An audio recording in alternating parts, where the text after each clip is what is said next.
O que acontece quando o homem que o mundo inteiro acreditava que se tornaria papa é subitamente silenciado pela própria igreja que ele serviu com o coração e as lágrimas? E se a obediência não for sinal de fraqueza, mas de uma fé ainda mais profunda, silenciosa e corajosa? Em um mosteiro discreto na Irlanda, longe do esplendor de Roma, um cardeal afastado reza, não por vingança, mas por unidade.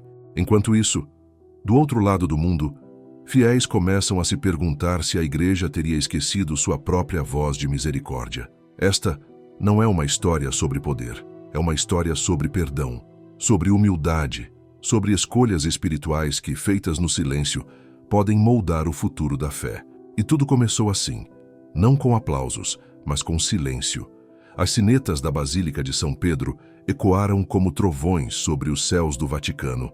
As vozes dos peregrinos sussurravam preces entre os mármores, os corredores lotados, as mãos enrugadas segurando terços e os olhos voltados para o alto.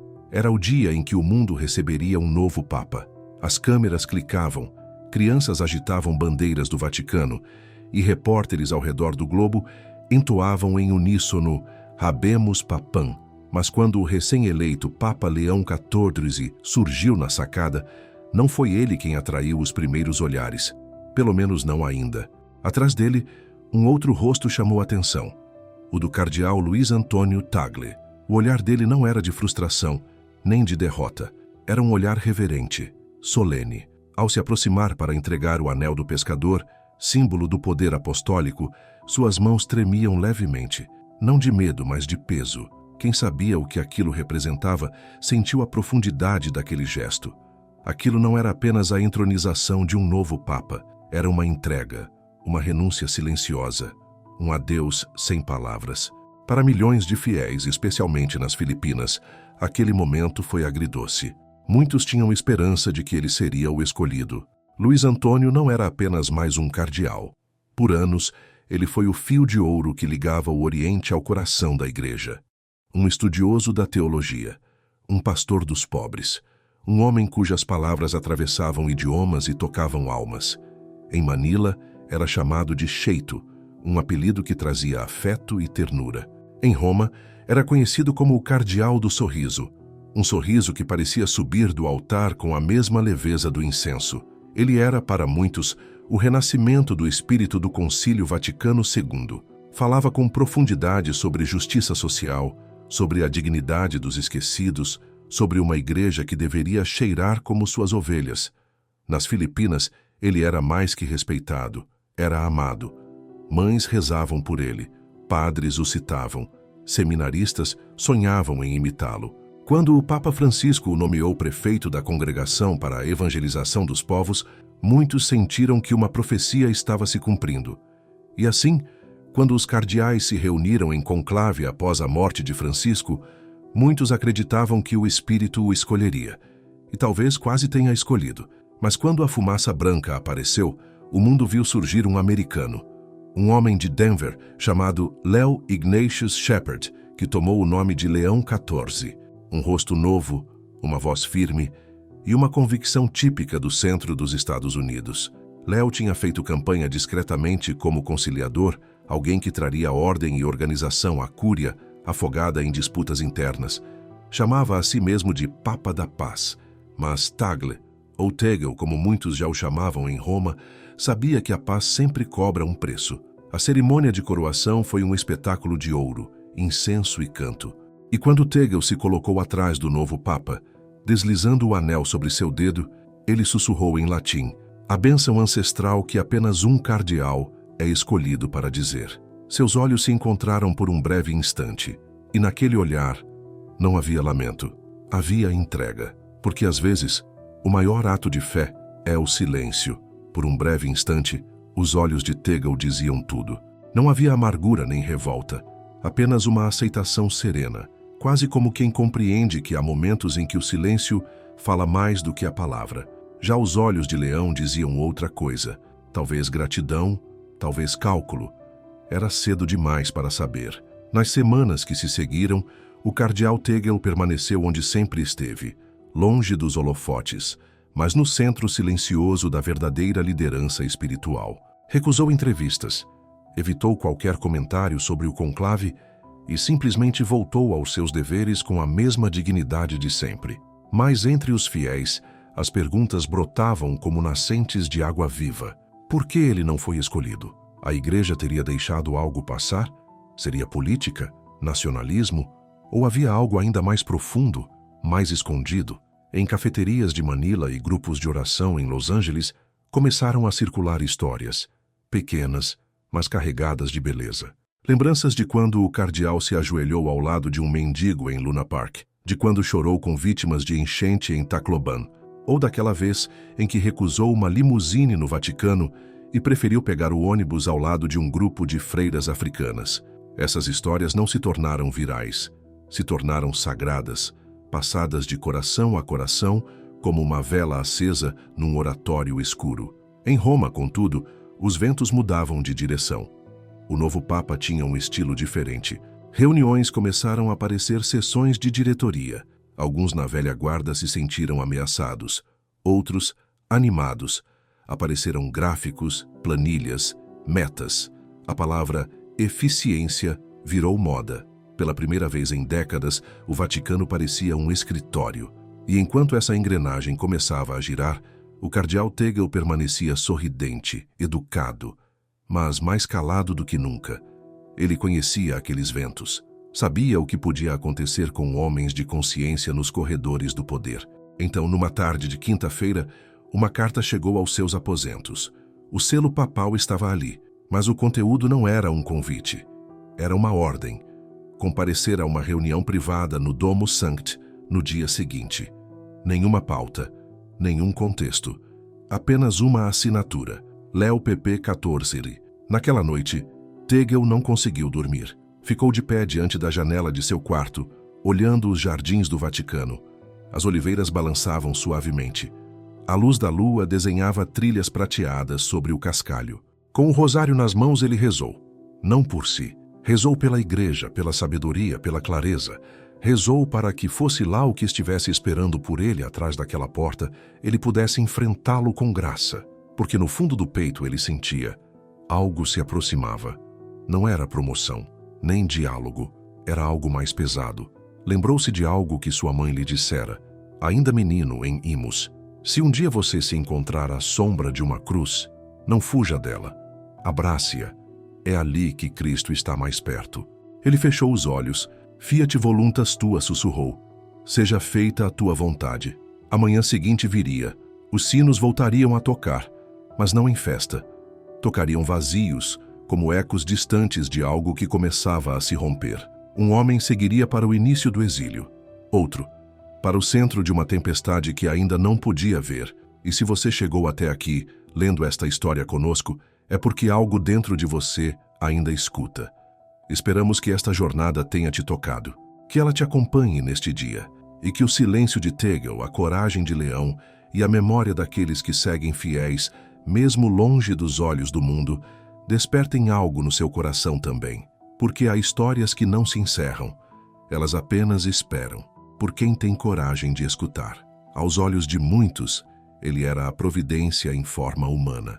Escolheu o nome Leão não por acaso, mas em homenagem a Leão Magno, o Papa do século V que havia enfrentado tanto os bárbaros quanto as confusões teológicas que ameaçavam a Igreja. Seu desejo era claro, ser um construtor de pontes, um reconciliador. Em seu primeiro discurso público declarou: meu pontificado será de paz. Não a paz que esconde feridas, mas a paz que as cura. O mundo aplaudiu. Manchetes pelo globo celebraram sua eleição como histórica. Pela primeira vez em séculos, a Igreja havia escolhido um pontífice vindo de fora da Europa e da América Latina. Ele era visto como pragmático, humilde e, acima de tudo, moderno. Mas o Vaticano nunca abraça mudanças sem resistência. Atrás das colunatas e das vestes de seda vivem séculos de estruturas rígidas, doutrinárias, culturais e pessoais. A Cúria Romana, esse nó espesso de administração e teologia, havia aprendido há muito tempo a sorrir para os novos papas, enquanto silenciosamente pesava suas capacidades de governo. E com Leão XIV, esse processo começou cedo. Sua primeira semana foi marcada por longas audiências privadas com cada chefe de dicastério. O tom era gentil, mas atento. Perguntava sobre finanças, perguntava sobre escândalos, sobre unidade doutrinal e ouvia, ou parecia ouvir. O cardeal Tegel observava esse novo ritmo com uma serenidade cautelosa. Nunca criticava, nunca comentava em público, mas quem o conhecia bem percebia. O brilho em sua voz havia diminuído desde o conclave. Passava mais tempo nos cantos silenciosos da basílica, frequentemente ajoelhado por horas diante do Santíssimo. Quando era questionado sobre o novo Papa, respondia sempre com a mesma frase: rezemos por ele, é uma coroa pesada. Não havia mágoa em seu tom, apenas reverência pelo fardo da missão. Para os católicos dos Estados Unidos, Leão XIV representava algo há muito esperado, uma voz que soava próxima. Seus sermões, traduzidos para espanhol, vietnamita, tagalo e suahili, eram transmitidos de Chicago a Nairobi. Ele usava palavras simples. Falava sobre família, compaixão, a necessidade de transparência. Na aparência, tudo parecia harmônico. Mas, dentro dos muros do Vaticano, algo mais sutil começava a se mover. A formação de Leão em gestão organizacional começava a aparecer. Onde papas anteriores lideravam com o peso da espiritualidade, ele aplicava métodos. Iniciou uma revisão nas finanças da Santa Sé, com auditorias forenses. Nomeou leigos para cargos de consultoria, antes reservados exclusivamente ao clero. As reuniões passaram a ter horários cronometrados, atas registradas e e-mails de acompanhamento. A Igreja, disse certa vez a seu secretário, deve funcionar com a clareza de uma missão e a disciplina de um mosteiro. As mudanças sacudiram as estruturas do velho Vaticano. Cardeais cochichavam em jantares discretos. Alguns aplaudiam a firmeza do novo Papa. Outros franziram a testa. Havia quem dissesse em voz baixa que aquele estilo carecia de alma, que ele havia trazido hábitos de CEO para o trono de Pedro. Um bispo já idoso da Sicília chegou a resmungar: somos pastores, não acionistas. Mas ninguém ousava dizer isso publicamente. Ainda não. Leão XIV, no entanto, nutria um interesse particular: a unidade. Era o centro de sua visão. Queria curar divisões, restaurar a ordem. Para ele, o maior perigo não era o secularismo, mas a fragmentação interna. Cada reforma que propunha tinha esse objetivo em mente. Mas, ao perseguir essa unidade, começou a ver alguns nomes como obstáculos. E um deles sempre voltava: Cardeal Tegel. Para Leão, Tegel era uma contradição. Um teólogo profundo, mas confortável demais com as zonas cinzentas. Um símbolo global de compaixão, cuja influência ultrapassava os limites do cargo que ocupava. Era admirado demais, amado com liberdade demais, e para alguns ele começava a representar algo que nenhum sistema consegue controlar: o afeto espontâneo do povo. Para muitos, ele era a continuidade silenciosa da revolução pastoral iniciada por Francisco. Para outros, um provocador discreto, especialmente quando se tratava de justiça econômica e da rigidez na hierarquia da Igreja. Desafiava estruturas enrijecidas não com confrontos, mas com parábolas, exemplos, gestos.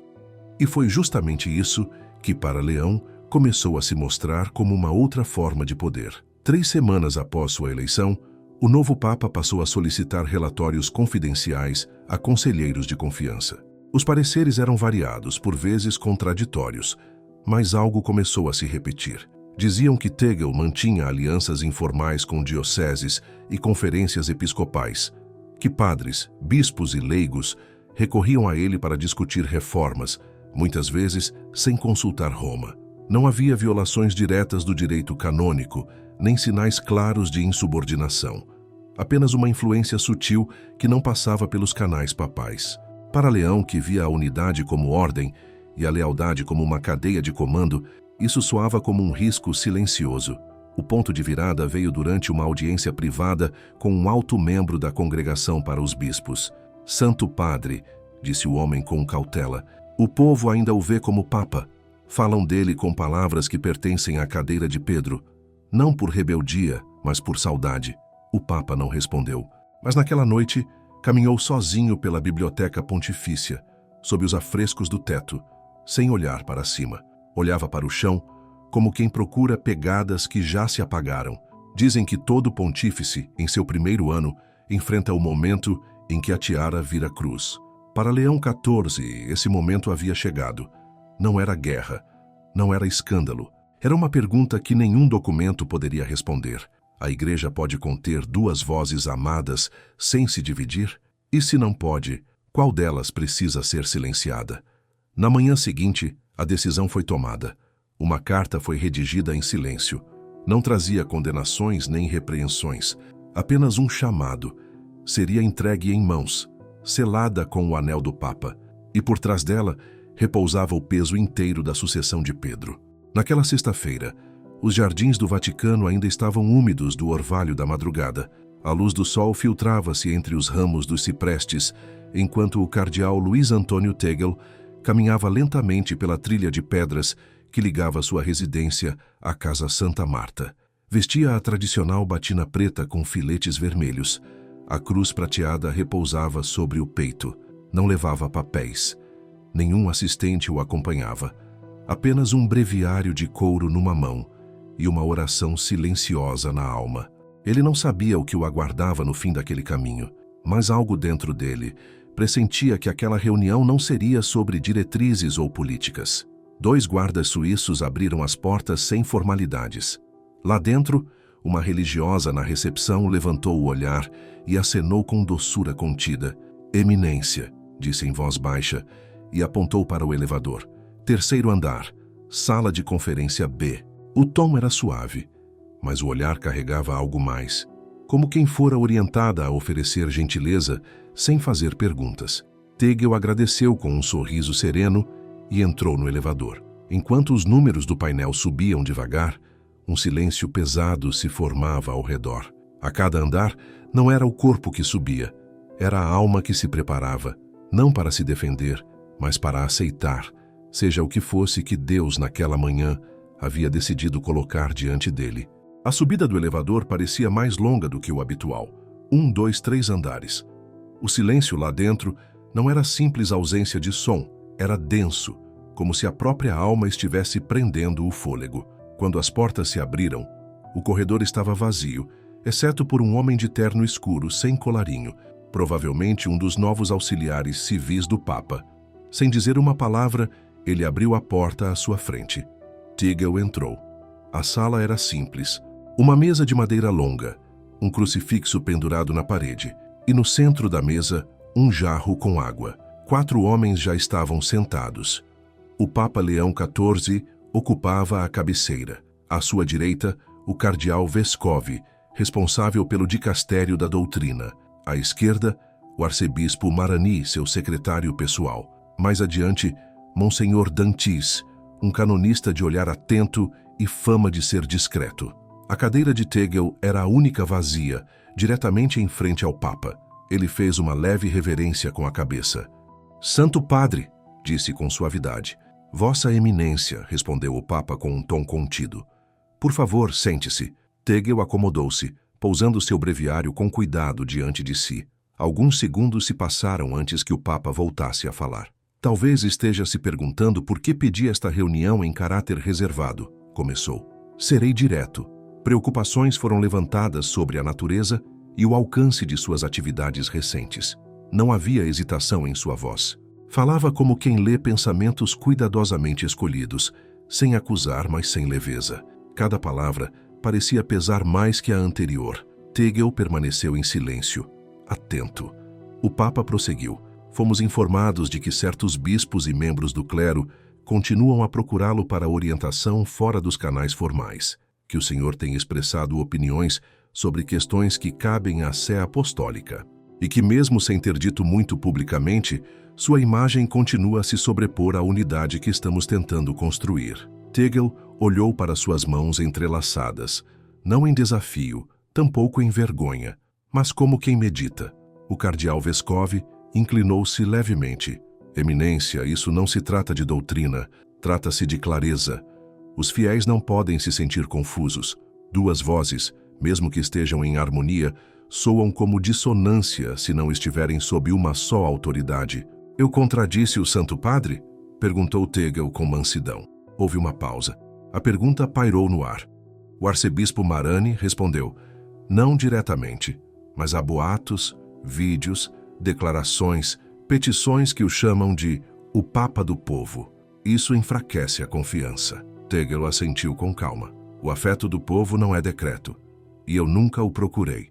Monsenhor Dantis tocou uma pasta à sua frente. Há também relatos de conferências onde suas falas foram interpretadas como alternativas às diretrizes papais, especialmente em temas como reforma econômica e estrutura pastoral. Não estamos acusando eminência, mas a percepção, ela pesa. O Papa ergueu a mão, silenciando os demais. Então falou com firmeza.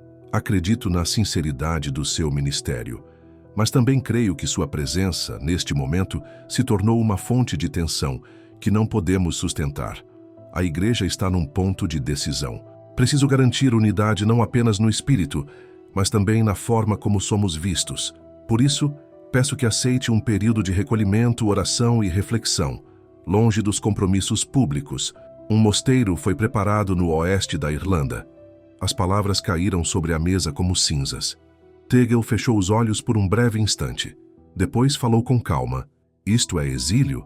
O Papa respondeu com brandura. Não, é obediência. O silêncio retornou, mais profundo. Por fim, Tegel disse: eu irei, não porque concordo, mas porque sirvo, não ao poder, nem à ambição, mas a Cristo. O Papa assentiu em sinal de respeito. Obrigado. Ao se levantar, Tegel voltou os olhos uma última vez para o crucifixo na parede, fez o sinal da cruz sobre si mesmo e saiu sem olhar para trás. Sem despedidas, sem ressentimento. Apenas o som suave de sapatos de couro tocando o mármore, sumindo pelo corredor. Ao passar pela recepção, a religiosa de antes ergueu os olhos mais uma vez. E apenas o silêncio respondeu por ele. Dessa vez ela não disse nada. Apenas observou como quem assiste a algo sagrado deixar o edifício. Lá fora, o vento havia se levantado. Uma pequena pomba, pousada sobre a balaustrada de pedra, olhou para ele antes de alçar voo. E ele também partiu em silêncio para dentro de si, mergulhando nas sombras que inevitavelmente se aproximam de todo homem de Deus. Quando obedecer deixa de ser fácil, mas continua sendo necessário. A notícia correu pelos corredores de mármore do Vaticano, como incenso subindo lentamente numa capela em silêncio. Primeiro discreta, depois inconfundível. O cardeal Luís Antônio Tegel havia sido designado para um período de oração e reflexão.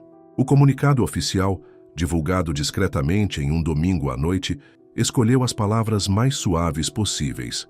Em espírito de discernimento e renovação, Sua Eminência, o cardeal Luís Antônio Tegel, iniciará uma temporada de retiro espiritual a convite do Santo Padre. Nenhuma data, nenhum prazo, nenhuma explicação. Mas para os que conhecem o vocabulário vaticano, a mensagem era clara. Tegel havia sido afastado. Dentro da cúria, as reações vinham como ondas, umas silenciosas, outras incisivas. No secretariado de Estado, alguns funcionários leram o anúncio com semblante impassível. Alguns poucos assentiram com leve aprovação. Homens que, há tempos, consideravam que a influência de Tegel crescera rápido demais. Outros trocaram olhares surpresos. Um jovem monsenhor, recém-transferido das Filipinas, murmurou quase sem voz: isso não é retiro, é exílio com cheiro de incenso. Ninguém o corrigiu. Na Domus, o Papa Leão XIV já seguia para o próximo item da agenda, uma revisão do calendário litúrgico e uma auditoria interna da comunicação da Santa Sé. Seu passo era firme, seu semblante calmo. Quando um assessor perguntou se seria necessário divulgar uma nova nota, ele apenas balançou a cabeça. Quanto menos dissermos, menos o mundo pode distorcer. Ele acreditava que a disciplina, quando aplicada com precisão, não precisava de espetáculo, mas subestimou a fome do mundo por histórias. Fora dos muros do Vaticano, o impacto foi imediato e elétrico. Nas Filipinas, onde Tegel era visto não apenas como líder da igreja, mas como filho do povo, a notícia caiu como golpe. Na manhã seguinte, manchetes em Manila perguntavam: cardeal afastado, por quê? E silenciaram um pastor. Emissoras católicas transmitiram trechos antigos dele visitando os pobres, pregando em vilarejos inundados, sorrindo com vendedores ambulantes. A reação não foi meramente política, foi pessoal. Um padre em Quezon City chorou durante a missa ao ler a notícia para os fiéis.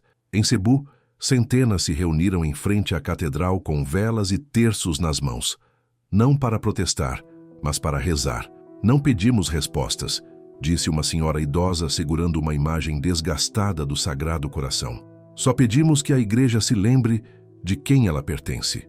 Por todo o país, bispos pediam calma, mas não conseguiam esconder a inquietação. Nos bastidores, muitos se perguntavam se Roma havia realmente compreendido o coração de Teagle, ou o coração do povo que o amava. Mas não era só nas Filipinas. Em partes da África, América Latina e dos Estados Unidos, círculos católicos mais progressistas reagiam com inquietação. Teagle sempre fora um símbolo do catolicismo social, aquele que prioriza a escuta, a presença, a compaixão pelos esquecidos. Falava com frequência sobre a urgência de ouvir o clamor dos pobres, não como slogan, mas como exigência espiritual. Seu afastamento repentino soou como um alerta para todos que compartilhavam essa visão. Estaria começando uma marcha para trás, um retorno à rigidez clerical. Enquanto isso, vozes conservadoras, sobretudo em Roma e em alguns setores dos Estados Unidos, celebravam a decisão.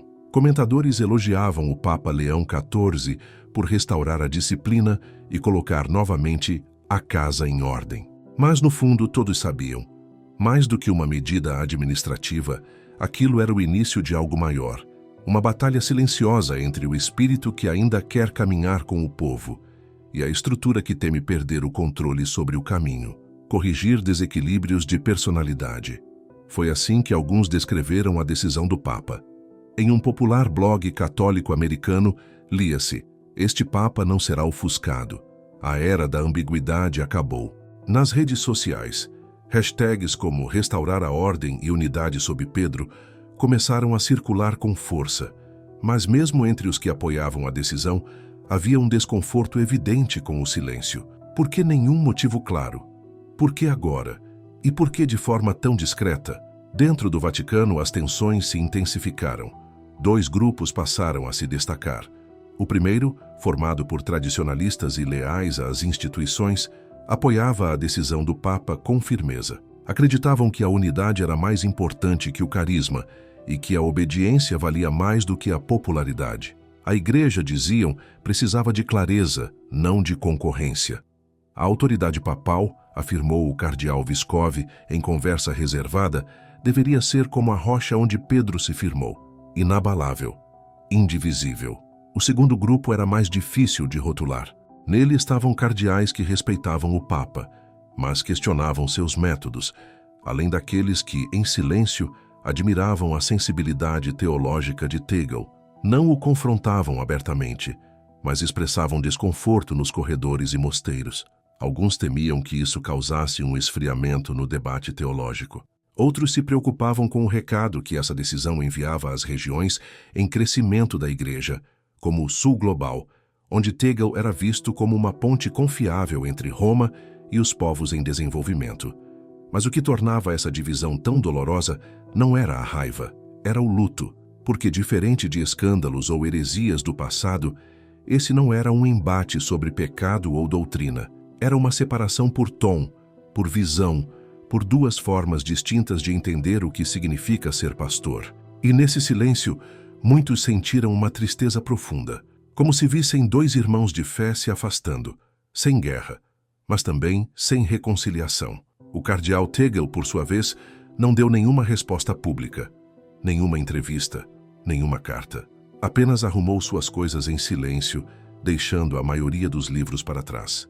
Pediu apenas seu breviário, seu rosário e o crucifixo que ganhara da mãe no dia de sua ordenação. Quando o motorista chegou para levá-lo ao aeroporto, ele o recebeu com o mesmo sorriso de sempre, gentil, cansado, iluminado. Durante o trajeto, não trocaram palavras. Em Fiumicino, passou pelos controles de segurança sem ser notado, vestindo um simples sobretudo preto. Alguns viajantes o reconheceram, mas ninguém se aproximou, talvez por reverência, talvez por respeito, talvez por tristeza. Enquanto esperava no portão de embarque rumo a Dublin, olhou pela janela, observando o pátio vazio e uma ave solitária subindo aos céus. Murmurou uma oração, não pedindo justiça, mas perdão. Perdão por qualquer um que pudesse ter sido ferido por sua presença ou por sua ausência. Depois fechou os olhos e entregou tudo, como já havia feito tantas outras vezes, nas mãos do único pastor que vê todas as coisas. O vento que cortava a costa irlandesa era agudo. Atravessava até as camadas mais grossas de lã dos que ousavam enfrentá-lo. Nuvens densas pairavam sobre as colinas como sentinelas ancestrais, lançando sombras longas sobre a abadia de pedra encravada no vale. O mosteiro de São Brendão, o Peregrino, permanecia de pé há quase 700 anos. Erguido com ardósia e silêncio, era um lugar onde o tempo parecia hesitar antes de seguir em frente. Não havia carros nas proximidades. Nenhum sino festivo ressoava. Apenas o sussurrar do vento entre os arbustos de urze e, de tempos em tempos, o som distante das ondas contra os penhascos. Foi ali que o cardeal Luís Antônio Tegel começaria sua temporada de oração e recolhimento. Quando desceu do carro que o trouxe do aeroporto de Dublin, ninguém o aguardava. E isso não foi um descuido, foi uma escolha. O abade recebera ordens claras de Roma. Discrição, privacidade, sem formalidades. Ainda assim, enquanto Tegel se aproximava do portão, um jovem monge surgiu do outro lado. Atravessaria a dor com Deus. Ele não veio como autoridade, mas como irmão, como alguém que realmente enxergava. E é isso que mais dói agora. Porque o mundo pode até esquecer de um nome, mas jamais esquece do consolo que uma alma boa deixou em seu caminho. A notícia não era mais apenas um comunicado do Vaticano. Ela se tornara uma ferida aberta no coração de muitos. Não porque discordassem da obediência ou do Papa, mas porque viam naquele silêncio forçado uma espécie de apagamento da bondade. Não era uma revolta contra a Igreja. Era o grito mudo de quem, mesmo de joelhos, sentia que algo precioso havia sido retirado sem explicação. Enquanto o sol se punha sobre o Pacífico e as velas continuavam a queimar em tantas capelas e esquinas, um sentimento profundo atravessava continentes. Era a certeza de que, mesmo em silêncio, algumas presenças falam mais alto do que discursos, e que, às vezes, obedecer dói, não por ser imposição, mas por ser renúncia. Renúncia à própria voz em nome de algo maior. Na abadia, ao final do dia, o cardeal Tegel continuava seu ofício em silêncio. O frio entrava pelas frestas da janela, mas seu coração estava aquecido por algo que não vinha da lógica, nem da razão. Vinha de um lugar mais profundo, um lugar onde o orgulho não entra, onde a única coisa que resta é o amor de Deus envolto na dor, na dúvida, na entrega e na esperança. E ali, naquela solidão sem alarde, ele não se sentia vencido. Sentia-se chamado, não por homens, mas por aquele que conhece cada coração. E isso, por si só, já era suficiente. Alianças, desconfianças e sombras que pareciam nunca ter deixado os corredores do Vaticano. A Cátedra de Pedro não era apenas um trono sagrado, era uma cruz silenciosa, carregada todos os dias, às vezes com fé, outras apenas com coragem. Diante da vastidão pintada da Capela Sistina, ele permaneceu imóvel, como quem sabe que, apesar de todos os protocolos e votos, algumas perguntas não encontram respostas humanas. A dúvida não era sobre sua autoridade, mas sobre o efeito de suas decisões nas almas dos que amava.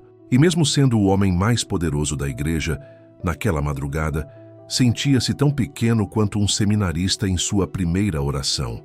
A imagem de Tegel voltou-lhe à mente, não como adversário, mas como irmão, um homem que, mesmo em silêncio, ainda causava eco. Ele sabia que o mundo esperava explicações, esperava firmeza, mas o que seu coração pedia era mais simples: verdade e compaixão.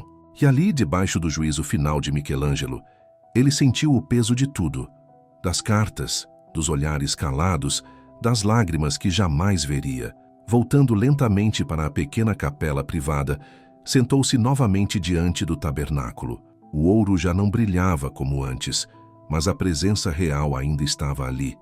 E foi nessa presença que ele depositou não suas certezas, mas suas fraquezas. Fechou os olhos e murmurou uma última oração. Senhor, se te traí tentando proteger-te, mostra-me como recomeçar. Se te servi com dureza, ensina-me a ser terno sem perder a firmeza. E se a minha voz feriu, que o teu silêncio cure. A noite avançava sobre Roma, e as luzes da praça apagavam-se uma a uma. Mas naquela solidão carregada de oração, um sopro diferente atravessava as pedras frias do Vaticano. Era como se o próprio Espírito sussurrasse que, mesmo entre divisões e dores, o amor ainda era capaz de unir, e que a Igreja, em sua fragilidade humana, ainda pertencia ao céu.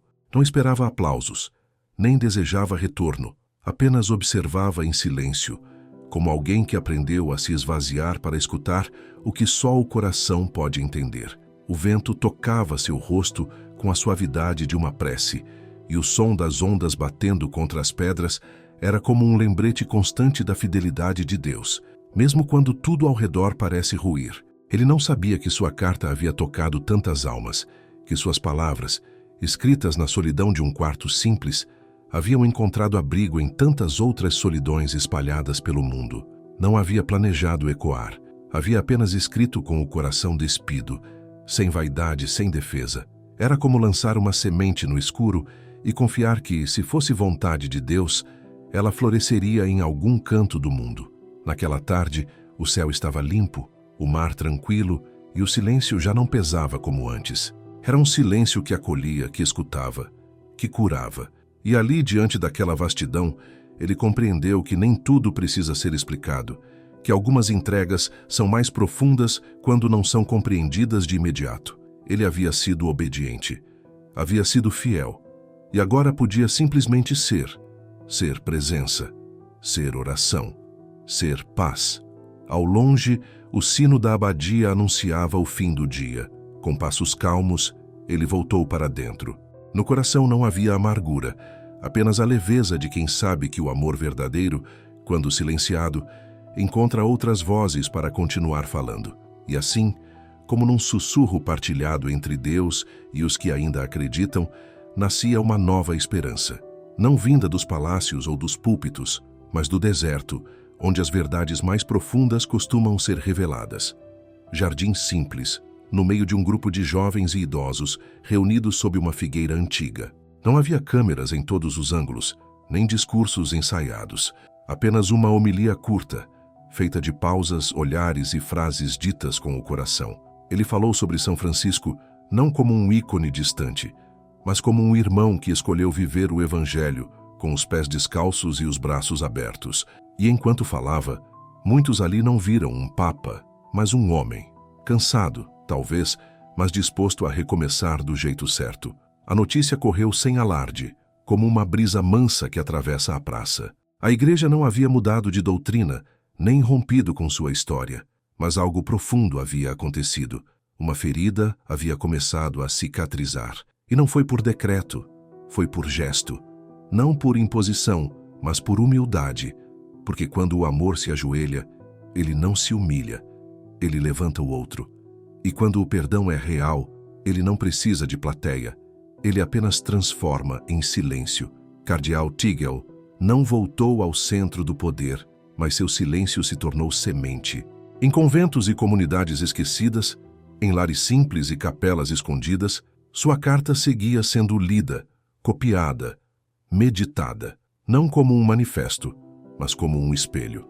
Cada palavra, uma lembrança de que a Igreja é feita de carne e oração, de autoridade e serviço, mas acima de tudo de amor. Um amor que não teme descer, que não recusa o silêncio, que sabe escutar mesmo quando tudo ao redor grita.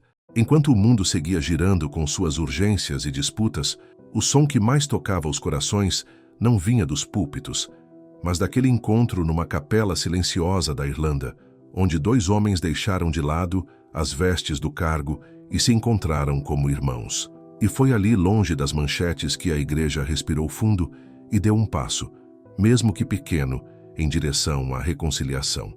Não pela força, mas pela graça. E isso, para muitos, já era milagre suficiente. Nos arredores silenciosos de Roma, numa casa de acolhida esquecida pelos noticiários, algo poderoso aconteceu. Sem plateia, sem câmeras, sem discursos. O Papa, vestido de maneira simples, ajoelhou-se sobre o chão frio para lavar os pés feridos de um voluntário. O gesto, capturado por uma imagem tremida, atravessou fronteiras com a força que só o amor autêntico carrega. Aquele momento dizia mais do que 1000 documentos. A verdadeira autoridade nasce da compaixão, não da posição. Logo depois, uma nota interna discreta foi emitida. Não havia cargos oferecidos nem postos na cúria, mas também não havia proibições. Cardinal Tegel poderia ensinar, viajar, falar. A mensagem era clara. Sua voz ainda era dom para a igreja. Ele não viu nisso uma chance de retorno ao palco. Viu um convite à missão. Partiu para o interior da Argentina, onde padres pobres serviam comunidades sem luz ou água. Dormiu em cama de palha, comeu arroz com feijão e pregou do chão com os pés descalços, entre crianças e pastores cansados. Seus ensinamentos eram simples e cheios de vida. Que o evangelho seja o seu ar, que a compaixão seja sua autoridade. Depois, ele apenas escutava. Histórias de dor, seca, abandono e fé. Rezou com um padre que cuidava de 7 almas e 2 bodes. Chorou com uma viúva cujo marido morreu durante a confissão. E todas as noites, antes de dormir, sussurrava: "Obrigado, Senhor, por ainda me deixar ser útil." Enquanto isso, em Roma, o Papa começava a redesenhar o rumo do sínodo. A pauta antes voltada à gestão agora trazia outras urgências. As feridas dos fiéis, o silêncio que pesa, a misericórdia que cura. Ele disse aos seus conselheiros: "Não somos gestores, somos pastores, e as ovelhas percebem quando nos perdemos." As palavras encontraram eco. Um jovem arcebispo, ao ler essa frase, sorriu discretamente. Lembrou-se da carta da visita silenciosa à Irlanda, do Papa que se curvou diante do sofrimento. Aquilo não era derrota, era conversão. Nenhum pedido oficial de desculpas foi feito. Nenhuma reconciliação pública foi proclamada. Mas algo aos poucos mudou. Era quase imperceptível, mas real. O peso que antes sufocava começou a se dissipar. A confiança, ferida há tanto tempo, começava a respirar de novo. Em uma véspera de Natal, Tegel voltou brevemente a Roma para visitar um velho amigo no hospital. Caminhava sem vestes clericais quando uma enfermeira com os olhos marejados se aproximou. Não pediu bênção, nem o chamou pelo nome. Apenas segurou sua mão e disse: "Obrigada por não ter revidado."